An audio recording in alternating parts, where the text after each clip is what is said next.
yang menimpa saudara-saudara kita di Aceh, Sumatera Utara dan Sumatera Barat. Doa kita mudah-mudahan mereka diberi kesabaran, ketabahan, dan musibah itu menjadi kifarat penghapus dosa dan menjadi pelajaran bagi kita semua.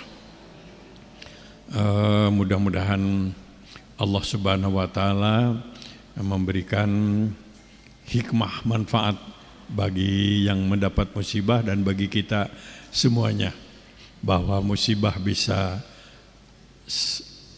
mendadak terjadi dimanapun.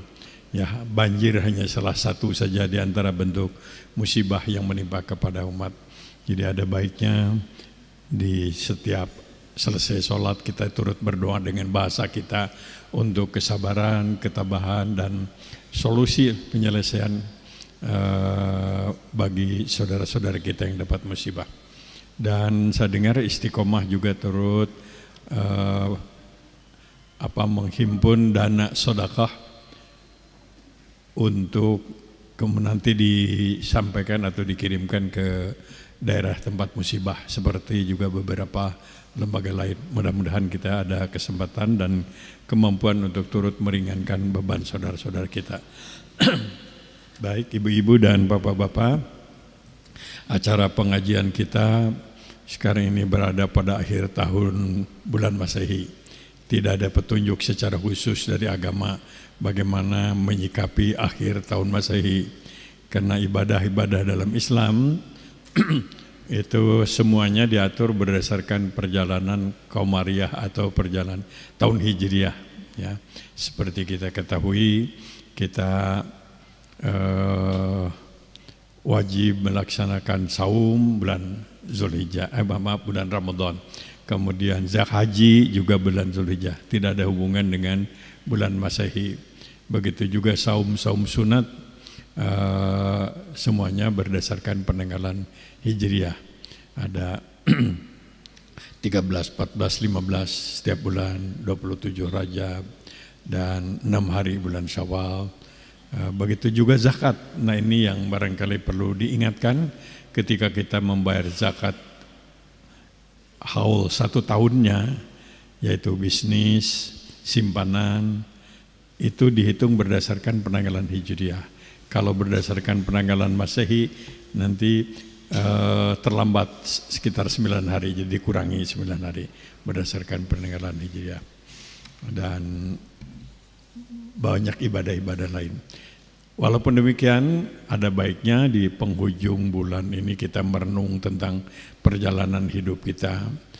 Kita berada pada akhir tahun, pada satu saat kita harus meninggalkan tahun ini, mengingatkan kita bahwa hidup ini katanya seperti garis lurus, ya, bukan seperti bulatan bola. Hidup, mati, hidup lagi, mati lagi, hidup lagi. Itu kalau tidak salah ada ajaran agama lain yang begitu, reinkarnasi. Kalau Islam mengajarkan hidup itu seperti garis lurus, sama dengan Kristen, Yahudi begitu. Jadi bukan seperti bulatan bola. Nah, dalam Quran disebutkan pertama manusia itu dikatakan min turabin, ya, dari tanah. Jadi kita nggak boleh sombong karena kita ini sebetulnya baraya dengan kenteng, coet, dan lain-lainnya dari tanah. Kemudian berproses, namanya disebut setelah ada persentuhan pria wanita, ada yang disebut nutfah sperma. Jadi kembali ini juga nggak boleh sombong. Kita ini sumbernya asalnya adalah dari air yang menjijikkan.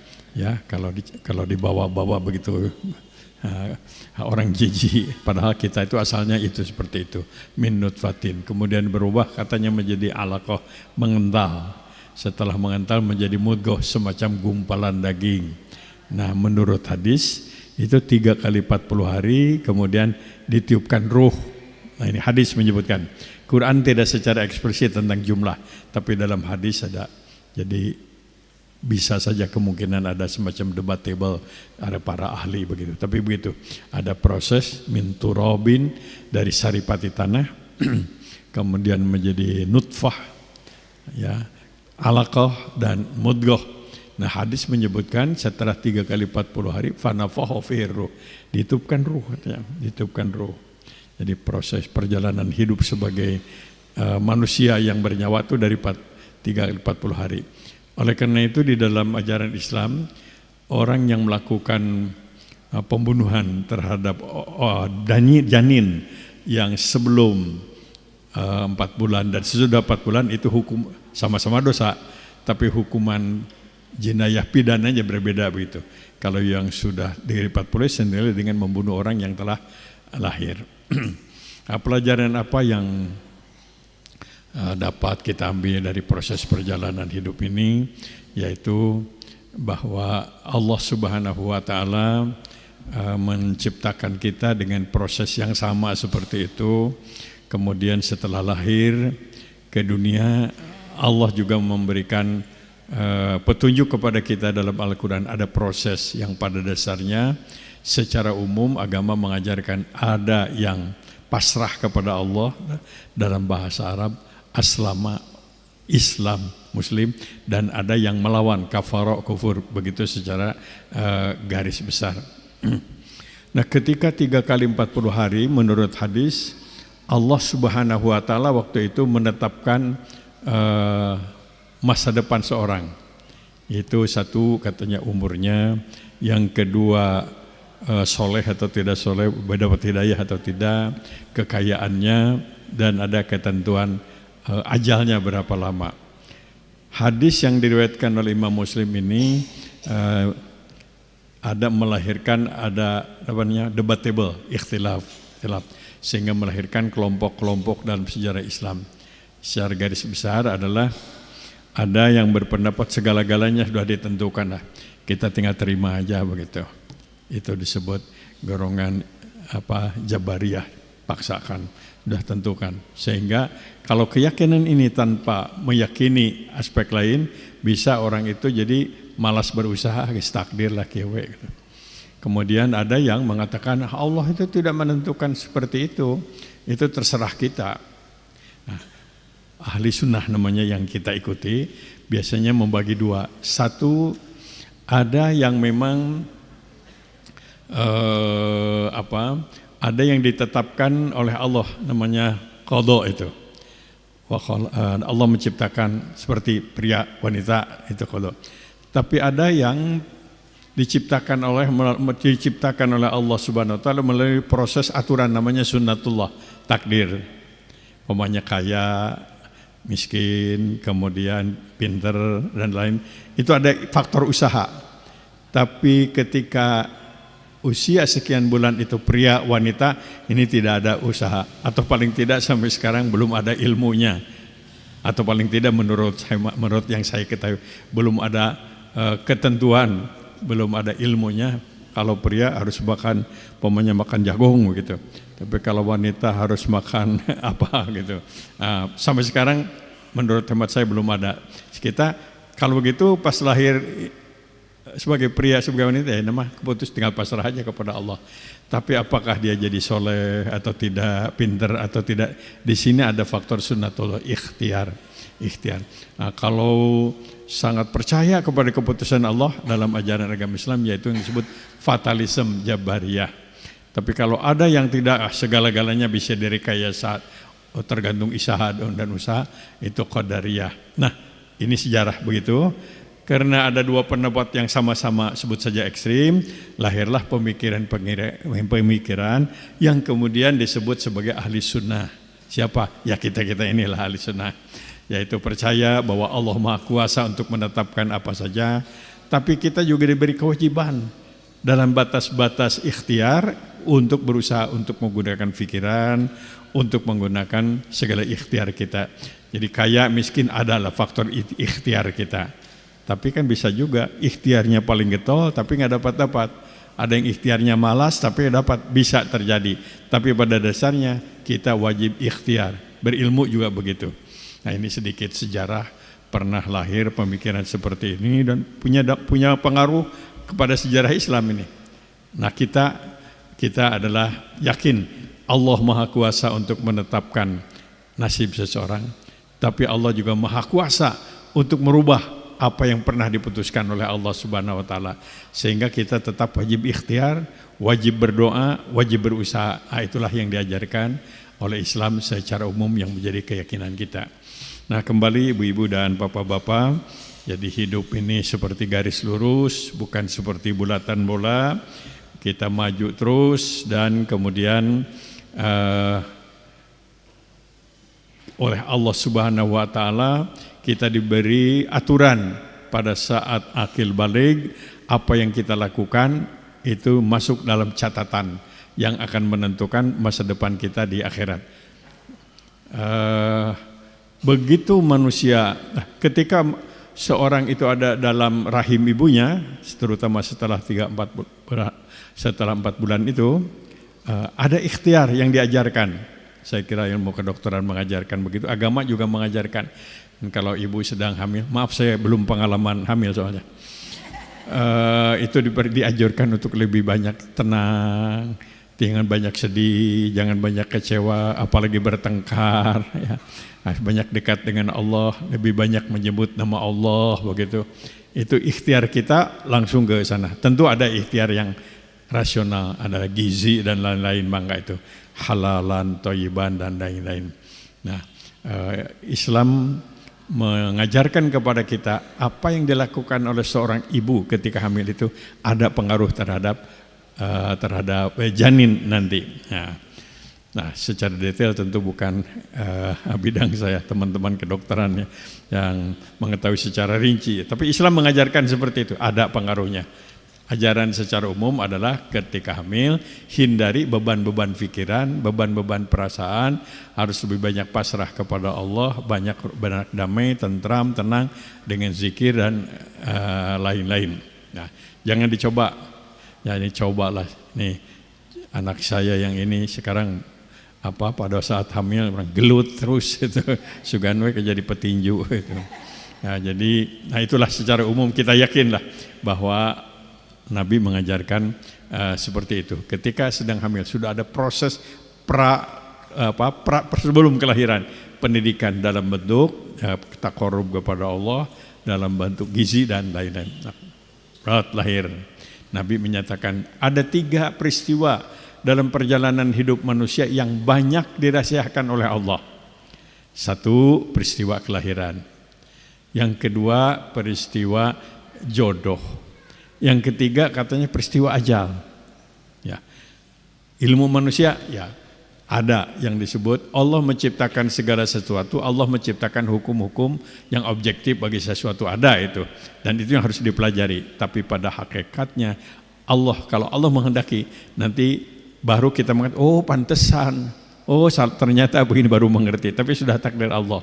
Baik, begitu borojol lahir, agama mengajarkan yuladu alal fitrah. Anak itu lahir suci bersih. Ini mungkin yang membedakan kita dengan Kristen. Ketika lahir suci bersih, tidak ada dosa, walaupun bapaknya tukang bobok, tukang tarok, tukang muka tali pantok, ya pendeknya lahir suci bersih, bebas dari dosa, siapapun bapaknya.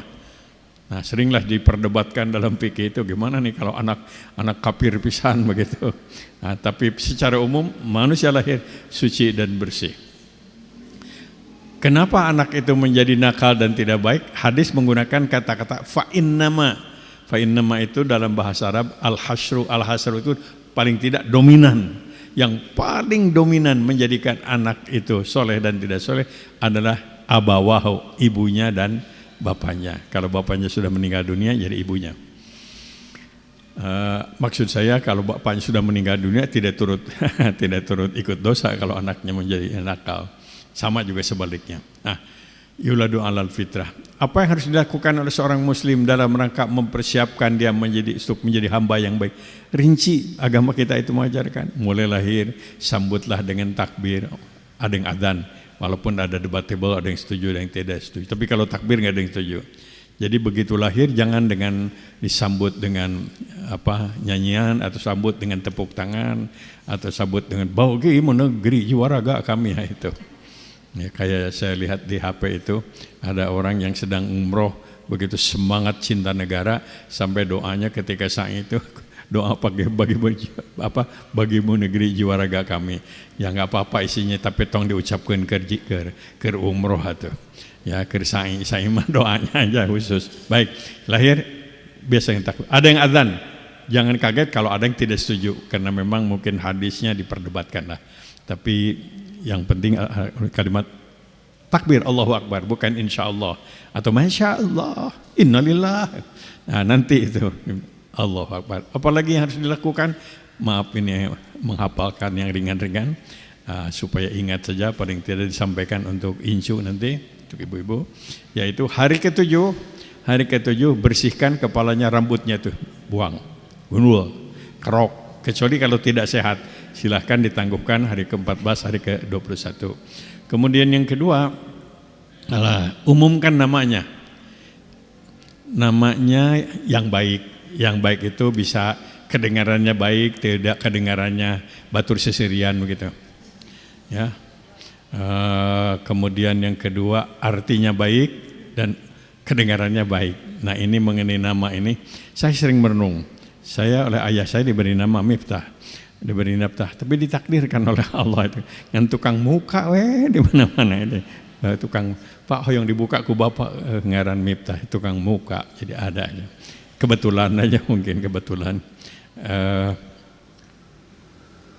Kalau mau umroh begitu masuk hotel yang paling populer saya, karena pegawai hotel langsung Miftah. Jamaah saya mengatakan luar biasa, Pak Miftah populer di hotel. Padahal bagi-bagi kunci Bu, saya Miftah. Macam Miftah dikira populer itu kunci. Baik, Ibu jangan panggil saya kunci, Miftah tetap. Bapak bahasa Arab, nanti Pak Kunci, mal dijawab. Yang ketiga, nah ini bukan tradisi, ini sunnah Rasul.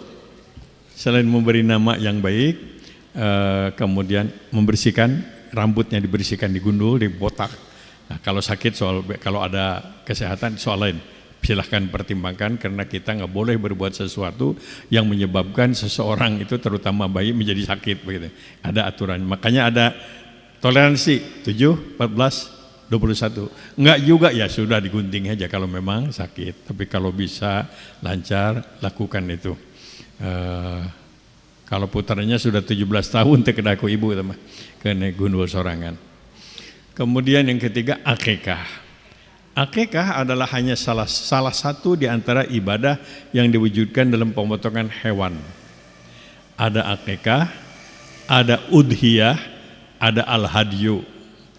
Akikah yaitu hari ke-7 bayi, kalau tidak hari ke-7 karena sesuatu hal 14 sampai 21 potong. Para ulama beda pendapat. Ya, ada yang mengatakan wajib. Instruksinya jelas, ada yang mengatakan bagi yang mampu, ada yang mengatakan cuma sunat saja. Dan yang ketiga adalah wajib, dan yang kedua adalah sunat. Ada yang mengatakan sunnah tapi muakkadah. Saya memilih yang ketiga, itulah sunnah tapi muakkadah. Bagi yang mampu berusahalah. Sama dengan kurban. Kurban juga begitu. Ada yang mengatakan wajib karena Nabi itu menyatakan barang siapa yang mampu berkurban tapi tidak mau berkurban, jangan dekat-dekat dengan musolaku. Wah, ada ancaman ini bagi yang mampu, sekali lagi kurban. Nah yang ketiga wajib, namanya al-hadyu. Al-hadyu sama memotong seekor kambing bagi mereka yang melaksanakan haji tamattu atau haji tamattu atau haji qiran. Haji tamattu itu mayoritas haji Indonesia itu tamattu. Jadi datang ke sana jauh sebelum waktu haji, umroh dulu. Setelah umroh nanti tahallul, nanti baru tanggal 8 mikot lagi untuk haji. Nah itu namanya tamattu. Tapi kalau ke sana itu haji dulu karena berangkat terakhir. Haji dulu terus saja sampai selesai haji, baru nanti umroh. Nah itu tidak wajib. Nah ini al-hadyu. Untuk qiran juga sama. Haji dan umroh disatukan untuk mereka yang bertempat tinggal di sekitar Saudi lah mungkin sekarang atau dekat. Nah itu niatnya labbaik Allahumma hajjan wa umratan, sama. Ini pun harus motong seekor kambing al-hadyu. Jadi ini qiran itu untuk orang yang dekat dengan daerah Mekah lah. Jadi kalau dari sini dan harus membawa hewan kurbannya dari kampung, ya kan nggak mungkin kan dari Ranca Ekek itu ngeborong ke di sana ke Mekah, mau kengeng visa kayak ya, mau kengeng ke pesawatnya. Jadi rata-rata kita adalah tamattu, 95% mungkin tamattu. Jadi mesti kurban. Al-hadyu itu dilakukan pada saat setelah Jumratul Aqabah. Boleh tanggal 11, boleh 10 siang, 11, 12, 13, atau setelah itu boleh sebelum pulang ke sini.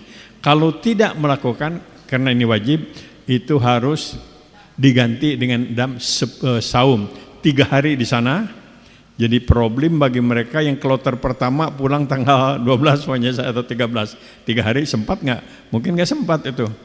3 hari di sana, 7 hari di negeri sendiri. Nah itu al-hadyu. Nah itu 3 macam. Nah sekali lagi kembali, tahapan untuk keluarga ada yang disebut akikah. Sekarang ini sudah banyak lembaga-lembaga majelis talim yang mengkoordinir akikah untuk mempermudah sehingga tidak wajib kita sendiri yang memelihara kambing, memotong kambing. Sudah ada, tinggal pesan aja ya melalui HP, pesan kurban atau akikah. Lantas ada lagi di dalam ajaran dalam agama, yaitu fi amaini, sekitar 2 tahun orang tua hendaklah memberikan ASI, sekitar 2 tahun, kurang-kurang dikit, jangan terlalu jauh ya. Jadi bapaknya kudu sabar lah ke barudak. Sekitar 2 tahun. Karena sekitar jadi kurang dan lebihnya memungkinkan. Jadi itu ASI. Nah, ada ajaran lagi dalam surat An-Nur. Dalam surat An-Nur itu ketika anak itu namanya tamyiz 4-5 tahun sekitar itu, jangan masuk kamar tidur ayah dan ibunya kecuali seizin. Jadi rumah kita, rumah kamar tidur itu harus pakai tulak lah. Jangan bebas saja. Lah kenai jeung budak ieu enggak boleh. Ya kalau di dapur boleh, tempat makan boleh bareng-bareng. Tapi kalau kamar tidur ada ketentuan, anak usia sekian ada harus izin dulu ya. Pasang bel atau pasang juga pakai HP. Mah, aman ya? Keheula sia, can aman. Nah, itu enggak boleh, enggak boleh aman. Sampai begitu Quran mengajarkan kepada kita, dan yang tidak kalah pentingnya Al-Quran mengajarkan kepada kita, berikan anak itu makanan yang halalan thayyiban. Halal dan baik, bergizi. Nah, bergizinya enggak lah. Halalan pasti, yang bukan yang haram. Nah ini sedikit saja untuk refreshing. Kemudian anak itu atau orang itu akil balik. Setelah akil balik, nah jatahnya bisa macam-macam. Ada yang balik 1 tahun meninggal dunia, ada yang baru 2 tahun, ada yang balik sudah 80 tahun temaut-maut. Seperti abdi 80 tahun kan ya, hayongkan masih ingin hidup ya, belum siap bekalnya. Jadi, nah seperti itulah. Nah ini yang ingin saya sampaikan adalah tentang perjalanan hidup ini. Nabi berpesan kepada kita. Saya ingat ini yang saya sampaikan dulu menjadi syair Lewu Bimbo, tapi katanya nggak begitu laku karena nyanyi nyarioskeun mati, jadi nggak laku. Kalau lagi nyanyi jangan cerita-cerita mati mungkin. Jadi hidup ini seperti garis lurus, kita maju terus ke depan, tidak pernah kembali kepada masa silam. Ada pesan, hidup pasti diakhiri dengan mati, tapi satu, jangan takut mati, karena mati pasti terjadi. Kemanapun kamu lari, walaupun masuk ke peti besi, malah cepat mati karena gak bisa bernapas. Yang kedua, tidak boleh minta mati, gak boleh. Walaupun kita dalam suasana katakanlah kegagalan, kesulitan, kepahitan, mohon kepada Allah adalah berikan kemudahan. Allahumma yassir, ya Allah mudahkan, yassir wala tu'assir, atau doa-doa yang lain dengan bahasa kita juga boleh. Tapi tidak boleh kita berdoa ya Allah cabutlah nyawaku, untuk kita ataupun untuk orang lain, nggak boleh. Ya keheul kamar tua gitu, mugi Gusti sing dipunut lah enggak dah hirup ge teu ngariweuhkeun da jelema teh. Nggak boleh, dosa itu mendoakan. Doa yang kesannya itu agak pahit mendoakan ini ada kunut nazilah ada, tapi kan kunut nazilah itu untuk orang kafir yang jahat. Nah, doakan gitu orang kafir yang jahat. Sekali lagi, jangan takut mati, jangan minta aja, dan jangan minta mati, nggak boleh. Dan yang ketiga, jangan lupa kamu akan mati, itu jangan lupa.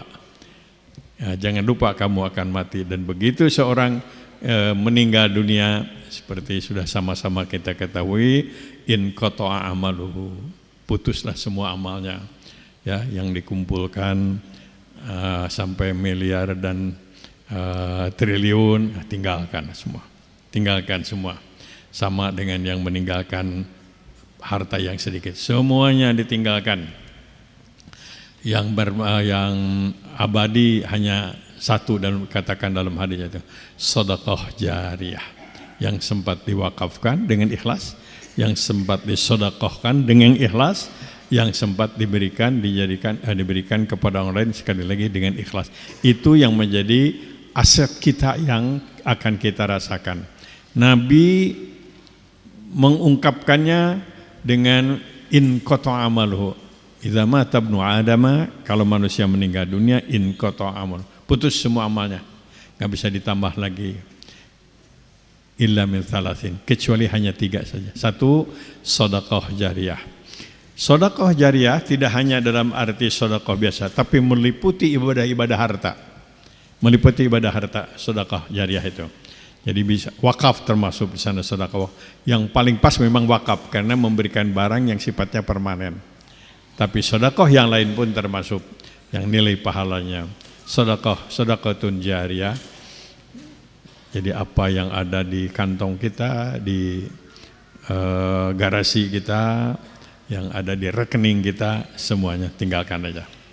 Semuanya tinggalkan, kecuali sedekah yang sempat kita infakkan, yang sempat kita sedekahkan. Jadi Ibu dan Bapak, ini menarik juga kalau kita membaca sejarah tahapan turun wahyu kepada Nabi.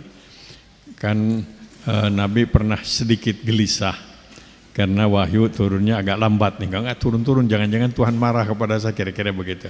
Pernah menyampaikan keluhan ini kepada Siti Khadijah, dan Siti Khadijah memberikan sebuah resep yang menyenangkan begini. Kata Siti Khadijah, loh, Anda merasa Anda takut bahwa Tuhan marah kepada Anda. Kalau sekelas Anda, sekualitas Anda sudah dimarahi Tuhan, bagaimana nasib kami ini? Tidak sesoleh Anda. Itu bagi Rasulullah sebuah dorongan yang luar biasa dari Siti Khadijah. Ketika beliau sudah ada di Madinah, ketika istri beliau lebih dari satu waktu itu, beliau bercerita tentang keunggulan Siti Khadijah. Kalau nggak salah Siti Ruqayyah waktu itu, ini Rasul ini kalau sudah cerita Khadijah, kita ini nggak diperhatikan, kata. Nah Rasul menjawab, Khadijah itu menemani saya, dia sendiri. Saya nggak punya sahabat, nggak punya apa itu. Khadijah itu mendampingi saya. Nah kalian ini mendampingi saya ketika umat sudah banyak, pembela sudah banyak, sahabat-sahabat sudah banyak. Untuk ini menceritakan aja tentang pengorbanan perjuangan Siti Khadijah. Nah, yang ingin saya sampaikan adalah ketika Nabi dalam keadaan suasana duka, dalam suasana sedih itu, Allah menurunkan wahyu, antara lain disepakati oleh para ulama, yang turun wahyu itu surat Wadduha. Dalam surat Wadduha itu Allah Subhanahu wa taala memberikan resep bagaimana seorang yang sedang gelisah, yang sedang tidak tentram, sedang tidak tenang, menjadi yakin, tidak khawatir, tidak takut, tidak resah dan lain-lain. Yaitu dalam surat Wadduha pertama Allah menyatakan, Allah tidak marah kepadamu, Allah tidak meninggalkan kamu. Dulu kamu tidak dapat petunjuk, Allah yang memberikan. Dulu kamu terlantar, Allah yang menolong, dan seterusnya. Lantas ada janji. Satu, Allah menjanji walal akhiratu khairul laka minal ula. Kamu harus yakin hari esokmu cerah, masa depanmu indah. Ada pesan. Satu, fa ammal yatima fala taqhar. Kedua, wa ammas sa'ila fala tanhar, wa amma bi ni'mati rabbika fahaddits. Ini resep yang Allah berikan kepada Nabi yang sedang dalam keadaan sedikit gelisah, sedikit tidak tentram, sedikit merasa khawatir ya. Oleh para ulama disepakati kalau begitu resep ini juga bisa berlaku bagi kita. Bukan soal turun wahyu kepada kita, yaitu kalau ingin hari esok yang baik, masa depan yang indah, resepnya menurut surat Wadduha, 1, jangan kau usir sakiti anak yatim, fa ammal yatima fala taqhar. Jangan kau sakiti anak yatim, surat Wadduha. Anak yatim itu kekasihku, kata Nabi. Barang siapa yang menyakiti anak yatim berarti menyakiti aku. Dan barang siapa yang sayang kepada anak yatim berarti sayang kepadaku. Ana wa kafilul yatim fil jannah. Di sorga nanti saya akan bergandengan tangan dengan orang yang ketika di dunia banyak menyantuni anak yatim. Ada ibu-ibu mengatakan, alhamdulillah Ustaz, abdi mana sibuk ngurus yatim, sabar hiji, nya hiji we, pan bapana teh yatim. Ya itu juga harus diurus tapi tidak termasuk dalam kriteria surat Wadduha teman. Ya, yatim geus kolot ge kedah atau kedah diperhatoskeun. Ya. Tapi jangan oleh bapak digunakan nanti kalau ibu melotot segede tong nyeri budak yatim. Tong nyeri kolot yatim. Fa ammal yatim fala taqhar. Jangan kau sakiti anak yatim. Jangan kau bentak anak yatim. Yang kedua, wa masaila fala tanat. Jangan kau usir orang yang minta-minta. Jangan kau usir orang yang minta-minta. Orang yang minta-minta itu datang membawa rizki. Ketika pulang dia menghapuskan dosa dan kesalahan. Nah ini resep bagaimana dosa ini dan disayangi oleh Allah membawa rahmat adalah ketika orang yang minta-minta. Saya bisa tambah baik bawa proposal ataupun tidak. Jadi jangan sampai diartikan kalau bawa proposal lain soalnya ini. Itu ayat di zaman Nabi ini. Sama saja, jangan diusir maksudnya. Qaulun ma'rufun khairum min shadaqati yatbawa ada. Ucapan yang baik itu lebih afdol daripada memberi tapi sambil menggerutu. Ini etika juga bagi kita, akhlak. Ketika ada yang minta-minta kita nggak siap memberi karena banyak pertimbangan dah, karena kita ragu-ragu atau karena keterbatasan. Tapi ucapan qaulun ma'ruf tetap harus baik puntennya. Ya. Tapi jangan sampai ngebohong. Punten abdi teh teu gaduh nanaon, awas ngebohong mah. Nah, nanti lain kali lah. Baik, ini adalah resep yang Allah berikan kepada Nabi dan tentu kepada kita. Nah, ibu-ibu dan bapak-bapak yang saya hormati, lantas Rasulullah SAW tadi menyatakan sedekah jariyah, ilmu yang dimanfaatkan, dan kemudian anak soleh yang selalu mendoakan. Jadi bagi kita yang sudah berkeluarga, tentu ini ada potensi bekal setelah kita menghadap Allah. Putra kita harus lebih soleh dari kita. Putra kita harus lebih taat daripada kita. Sehingga agama tadi mengajarkan dari mulai sejak dikandung banyak berdoa, kemudian begitu melahirkan sabut dengan takbir, diakekahan, beri nama yang baik, dan setelah itu juga Nabi memberikan ajaran tentang bagaimana bagian daripada aktivitas doa kita, masuk doa adalah anugerah yang jangan mengeluarkan kata-kata yang tidak baik untuk anak-anak walaupun kita jengkel. Sering dikatakan kalau di kita ada nyapa katanya sok sia sing cilaka sia. Nah ini ada beberapa kasus yang kepada saya juga begitu. Seorang anak kehel ke bapaknya gitu. Sampai keluar ucapan-ucapan, aduh saya katakan walaupun bapakmu gak bagaimana, jangan keluarkan kata-kata. Doa, saya kata doakan sing bager. Ya inilah mengisi atau menghadapi insyaallah tahun depan kita siapkan dengan bekal-bekal yang Allah berikan kepada kita. Hidup ini adalah seperti garis lurus, kita maju terus ke depan dan tidak mengulangi kembali masa silam. Hidup ini mau atau tidak mau akan diakhiri dengan al-maut, kematian, dan Nabi berpesan jangan minta mati. Yang kedua jangan takut mati, dan yang ketiga jangan lupa kamu akan mati. Harus diingat, tapi nggak usah diwiridkan. maut, nggak usah diwiridkan. Cuma ingat saja lah, ketika kita sedang marah, ibu sedang marah kepada suami, ingat Allah, bawa maut tuh. Nah, itu ingat, bapak lagi jengkel sama istri, ingat, aduh jangan-jangan ini Allah, malakal maut memanggil saya. Atau ketika apa saja, ketika ada peluang dosa, ingat. Tapi sekali lagi nggak usah diwiridkan. Rek maut gitu. Yang bukan itu caranya. Tapi 3 investasi sekali lagi, sedekah jariah, ilmu yang manfaat, dan yang ketiga anak soleh yang selalu mendoakan. Begitu kita masuk di kuburan, ketika yang mengantarkan pada pulang, pada saat itulah katanya, kalau nggak percaya silahkan coba.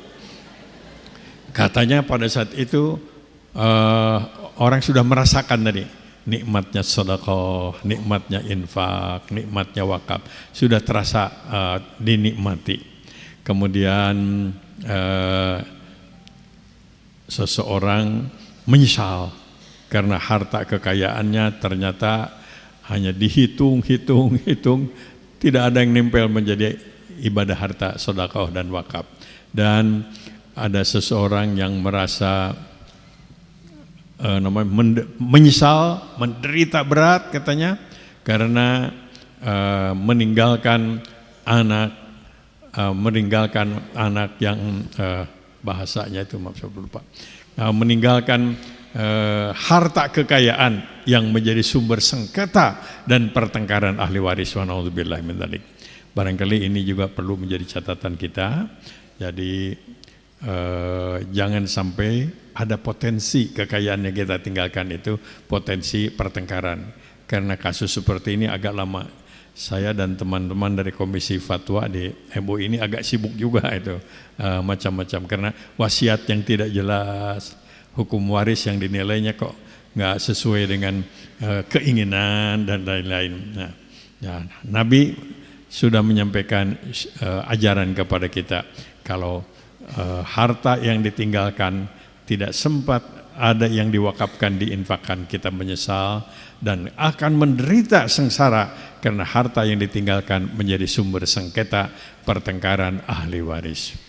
Jadi pesannya sekali lagi saya ulangi, jangan takut mati pasti terjadi kemanapun kamu lari. Yang kedua, tapi kamu jangan minta mati, tidak boleh minta mati. Dan yang ketiga adalah jangan berbuat sesuatu yang menyebabkan mati, bunuh diri. Itu adalah dinilai oleh para ulama sebagai murtad, tidak percaya kepada qada dan qadar. Dan menurut yang saya baca, katanya jumlah orang bunuh diri itu di mana-mana semakin hari bukan berkurang, semakin bertambah.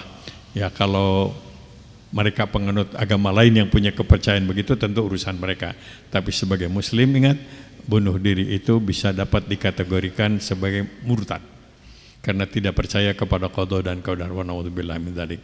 Jadi yang ada kita itu pada saat menghadapi berbagai macam kesulitan, kepahitan adalah pasrah total kepada Allah Subhanahu wa taala.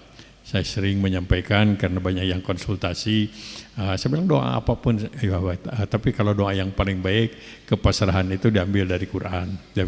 Boleh bahasa Indonesia Allah. Nyangakeun abdi mah Gusti, nyangakeun kumaha Gusti we abdi mah. Silakan. Tapi kalau diwiridkeun kan teu pantas nyangakeun. Kurang enak kan nih. Jadi bid'ah nanti. Ambil aja dari Quran. Ambil dari Quran, ada 2 ayat, 2 potongan ayat yang disatukan. Itu ada dalam hadis, hasbunallah wa ni'mal wakil, ni'mal maula wa ni'man nasir. Atau ujung surat At-Taubah, kepasrahan. Jadi surat At-Taubah itu surat yang menggambarkan Allah murka kepada orang-orang yang zalim, orang-orang munafik begitu. Surat At-Taubah itu kesannya begitu. Di ujungnya Allah memuji Nabi. Kamu dihadapkan dengan orang-orang yang seperti itu. Laqad ja'akum rasulun min anfusikum azizun 'alaihi ma 'anittum harisun 'alaikum bil mu'minina raufur rahim. Padahal kepada mereka itu telah datang rasul yang sangat arif, sangat bijak, sangat sabar, sangat tekun, sangat baik, yaitu Rasulullah.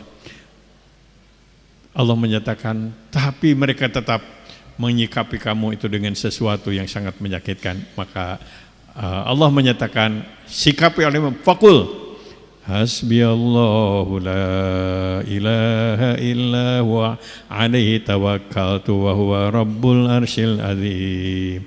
Apa boleh ini baca? Boleh karena ayat Al-Quran. Yang tidak boleh itu kita membuat aturan umpamanya saja hari ini wajib sekitu, ini wajib. Nah, itu aturannya baru bukan aturan dari Nabi, tapi inisiatif kita aja mungkin supaya anak itu tidak ngedul gitu, baca jangan kurang dari 10 kali. Boleh saja orang tua mengatakan begitu. Maksudnya pendidikan atau kepada kita saya akan memaksakan diri ini membaca doa-doa kepasrahan ini sekian kali. Boleh, tapi jangan dibuat aturan aja, dibuat aturan sehingga semua orang harus melakukan seperti itu. Itu hanya contoh, banyak lagi dalam Al-Quran, ibu-ibu, bapak-bapak, ucapan-ucapan, kalimat-kalimat yang nuansanya atau kesannya itu kepasrahan total kepada Allah Subhanahu wa taala. Saya kira Asmaul Husna itu juga kaya dengan itu. Maka Asmaul Husna itu kalau kita baca Asmaul Husna 99 itu, tapi sekali lagi jangan kita membuat aturan yang tidak ada dari aturan ibadah. Maksudnya harus dibacanya menghadap sekian, harus bajunya baju putih, harus. Nah itu tidak boleh. Silahkan aja, bebas saja. Tapi kalau Asmaul Husna itu 99, ya nggak bisa dirubah, memang Quran. Nah ada dalam sejarah itu memang lahir pemikiran-pemikiran seperti itu. Jadi setelah terjadi Khulafaur Rasyidin, Abu Bakar, kan begini. Rasulullah SAW itu setelah wafat lama tidak dikuburkan. Para sahabat sibuk debat, ini siapa pengganti, malah ada yang tidak percaya Nabi meninggal dunia gitu ceritanya. Maka mereka berkumpullah setelah yakin Nabi meninggal dunia dan belum dikuburkan. Sudah ada debat tentang pemimpin siapa pengganti. Peristiwa Sakifah namanya. Sakifah itu menarik kalau dipelajari Bapak dan Ibu baca. Sakifah itu waktu itu sahabat Ansor, orang Madinah, sahabat Makkah, Muhajirin merasa lebih baik, lebih pantas pengganti Nabi. Tapi karena mereka orang-orang soleh, akhirnya bisa cair dengan sebuah kesepakatan. Kesepakatannya diusulkan oleh Umar, karena waktu itu Umar ada suara mayoritas mendukung Umar gitu. Karena mungkin ya segala-galanya ada pada Umar.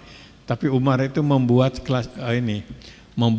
membuat kriteria untuk jadi khalifah, pemimpin pengganti Nabi itu harus memenuhi persyaratan. Apa persyaratannya? Dibuat persyaratan yang dimana Umar malah nggak masuk. Jadi bukan bikin persyaratan supaya kita dapat orang lain nggak dapat. Kalau Umar dia satu yang pantas jadi pengganti Nabi itu orang yang paling pertama masuk Islam. Kalau Umar kan yang kesekian puluh. Orang yang paling pantas menjadi pemimpin pengganti Nabi itu adalah orang yang dipercayai oleh Nabi ketika hijrah 500 km menyertai Nabi. Abu Bakar lagi. Orang yang paling pantas menjadi pemimpin pengganti Nabi itu orang yang sempat taruhan nyawa di di bukit di gua Sur. Abu Bakar kan. Dan yang paling pantas untuk menjadi pemimpin pengganti Nabi itu adalah orang yang dipercaya oleh Nabi. Jadi imam sholat ketika Nabi masih ada, Nabi sakit, serahkan. Dan jawabannya Abu Bakar Siddiq. Tapi yang bikin kriterianya itu bukan Abu Bakar, Umar bin Khattab. Ya, kan sekarang bisa bikin kriteria supaya duluran menang gitu. Akhirnya terpilihlah, aklamasi, ridho semuanya Abu Bakar. Dan ternyata ini pelajaran yang sangat berharga. Karena proses pemilihannya itu baik, semuanya ridho, akhirnya melahirkan prestasi-prestasi yang strategis untuk umat. Satu, menyelamatkan naskah Quran, ini luar biasa. Penghafal Quran dikumpulkan, naskah-naskah yang ditulis dikumpulkan, akhirnya sepakatlah jadilah Quran seperti yang kita lihat. Itu jasa Khalifah Abu Bakar Siddiq yang tadi dipilihnya memang dengan ridho semua orang, tidak ada yang tidak ridho. Yang kedua, beliaulah yang paling pertama, beliaulah yang membuat meyakinkan kepada umat. Pada waktu itu ada kepercayaan orang-orang kaya, sholat hayu, saum hayu, tapi soal zakat itu kan harta kita. Jadi hanya tidak wajib begitu kira-kira. Jadi yang wajib itu ya yang lain-lain, sholat silakan. Tapi kalau zakat itu harta kita masa harus diberikan. Nah terkenal pidato Abu Bakar Siddiq, wallahi la uqatilan nas man farraqa bainas shalah wa zakat. Demi Allah, saya bunuh itu orang-orang yang meyakini sholat tapi tidak mewajibkan zakat. Mungkin pidato ini sebagai shock terapi gitu. Semuanya sadar. Bayangkan kalau pemahaman seperti itu berlaku, ini tentu akan lain. Nah, Abu Bakar lah yang berhasil membuat keputusan. Yang ketiga, beliau berhasil menghilangkan kekeliruan pemahaman akidah, yaitu adanya pemurtadan.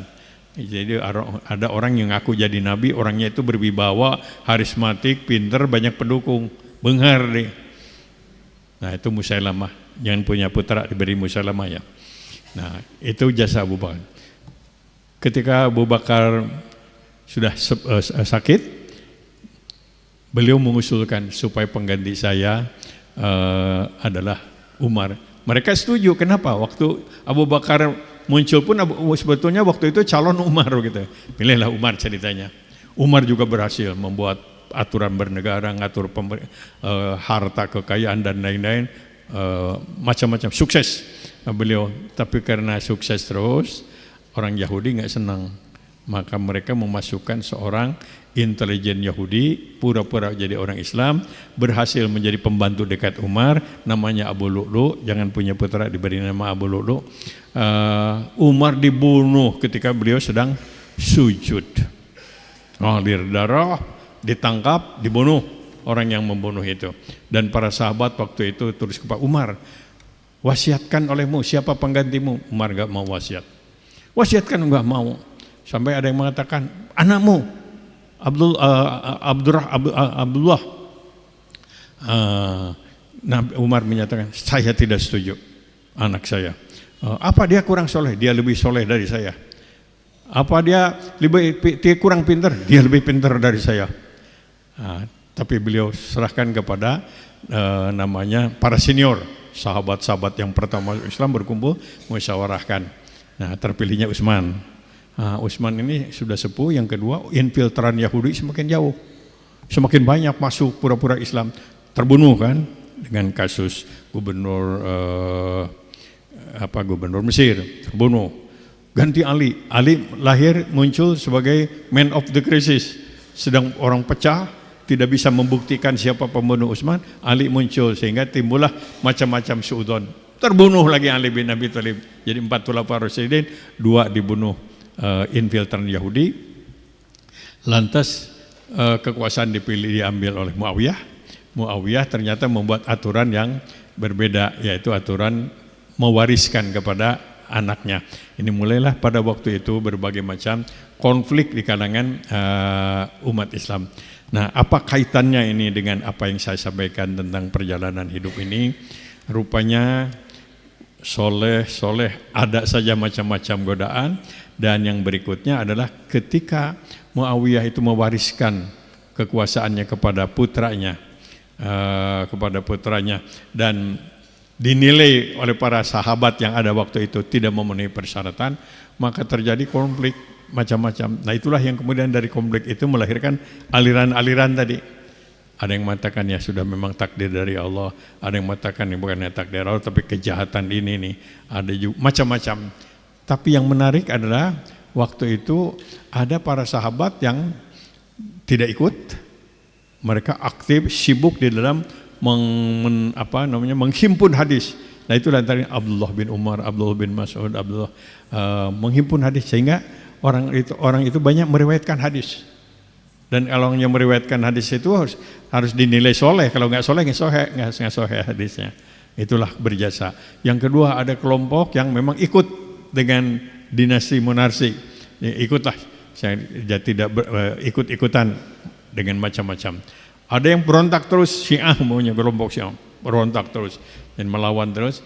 Nah ini yang ingin saya sampaikan, ada kelompok yang jarang diungkapkan. Mereka itu melihat kekuasaan jabatan politik ini rancu begini. Yang kedua kalau melawan juga orang Islam. Kemudian tapi kita harus berbuat untuk agama. Mereka berkumpul, yaitu kelompok-kelompok pendakwah bersama-sama dengan para pedagang. para pedagang, pembisnis, orang-orang kaya. Apa yang mereka lakukan? Mereka tinggalkan Madinah. Mereka tinggal udah ikut sana salah, melawan terus ini teman kita sesama muslim. Mereka tinggalkan itu. Mereka tinggalkan. Semuanya ini tidak lepas dari apa yang tadi kita sampaikan. Ini perjalanan takdir Allah begitulah untuk penyebaran Islam. Karena kecewaan dalam politik, untuk gelut terus dengan dulur salah, lebih baik tinggalkan kota Madinah. Jalan kaki mereka di tempat yang ditinggalkan, mereka bikin masjid, mereka bikin bisnis dagang. Dua kekuatan pendakwah dengan para pedagang. Inilah yang kemudian berikutnya membentang kekuatan Islam sampai sekarang, mulai Afghanistan, Pakistan, Turkistan. Kalau Magetan nggak masuk ya karena di Jogja. Sampai ke Cina, kuburannya ada di Cina itu. Saya sempat nggak tahu ya, pendeknya kata orang sana ini kuburan sahabat yang jalan kaki itu. Nah, apa yang saya maksudkan artinya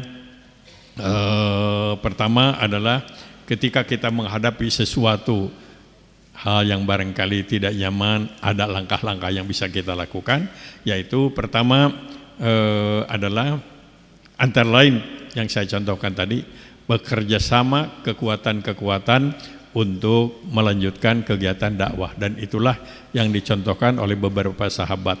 Jadi ada yang mengikuti jalur politik bersama dinasti Umayyah, ada yang berungkertus, ada yang bikin kelompok zikir, tasawuf, tapi ada juga yang melakukan gerakan seperti itu.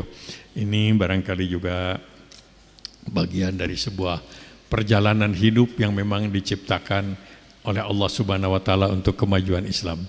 Dimanapun apapun yang dilakukan oleh kaum muslimin, sepanjang punya komitmen kepada Islam, ternyata ada maslahat, ada manfaatnya. Yang meninggalkan Madinah juga bermanfaat, yang berada di sana bertetap juga bermanfaat, melahirkan karya-karya keilmuan, dan tentu yang berada bersama-sama penguasa waktu itu juga bermanfaat. Sebagai buktinya adalah waktu pemerintahan Umayyah itu, Islam juga menyebar ke seluruh dunia. Jadi ini belajar dari sejarah, pelajaran hikmah yang bisa kita peroleh dalam bidang apapun, dalam bentuk kegiatan apapun, kalau dilakukan dengan penuh kesungguhan, keikhlasan, ada hasil yang bermanfaat bagi umat. Mudah-mudahan kita mengakhiri tahun ini, tahun depan lebih baik, lebih maslahat, bangsa kita lebih sejahtera lahir batin, dan lebih takwa tentu saja kepada Allah Subhanahu wa Ta'ala. Terima kasih Ibu dan Bapak atas perhatiannya. Mohon maaf apabila ada hal-hal yang kurang berkenan. Kalau ada pengulangan dan lain-lain, harap maklum geus kolot lah ya wayahna.